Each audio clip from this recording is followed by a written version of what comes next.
చాలామంది పేషెంట్స్ అడిగే క్వశ్చన్ ఏంటంటే, మాకు ఈ మధ్య ఎక్కువగా ఆలోచనలు వస్తున్నాయి, అది డిప్రెషన్ వల్ల అయి ఉండొచ్చా, యాంగ్జైటీ అయి ఉండొచ్చా అని అడుగుతూ ఉంటారు. నేను doctor Chaitanya Lakshmi Reddy, consultant psychiatrist, ASHA hospital. So అతిగా ఆలోచనలు దేనివల్ల వస్తాయి అనే దానికి సమాధానం మీకు ఈ వీడియోలో దొరుకుతుంది.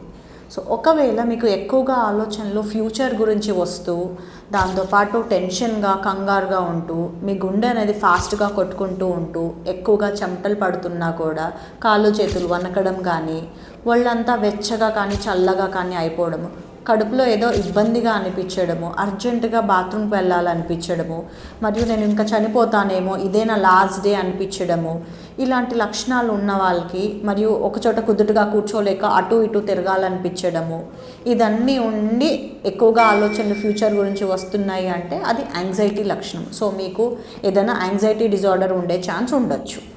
రెండవది, ఎక్కువగా ఆలోచనలు గతం గురించి వస్తూ ఉండి మీ మనసు అనేది ఎప్పుడు బాధగా ఉండడము, ఏ పని మీద ధ్యాస పెట్టలేకపోవడము, ఎనర్జీ లెవెల్స్ మొత్తం తగ్గిపోయినట్టు అనిపించడము, నేను చనిపోతే బాగుండు, నేను బతికి చేసేది ఏమీ లేదు, నేను నా లైఫే వృధా అనిపించడము, ఫ్యూచర్ గురించి హోపే లేకపోవడము, తర్వాత ఇంట్రెస్ట్ దేని మీద లేకపోవడం, ఒకప్పుడు మీకు హ్యాపీనెస్ ఇచ్చే పనుల్లో కూడా ఇప్పుడు హ్యాపీనెస్ రాకపోవడము, ఇవన్నీ లక్షణాలు ఉండి ఆకలి తగ్గిపోవడము, నిద్ర సరిగ్గా రాకపోవడము, ఉదయాన్న త్వరగా లేవడము ఉంటే అది డిప్రెషన్ అని మనం కన్సిడర్ చేయొచ్చు.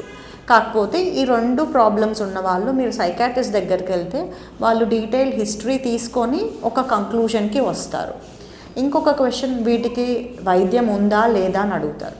డెఫినెట్గా ఈ రెండు కండిషన్స్కి ట్రీట్మెంట్ అనేది ఉంటుంది.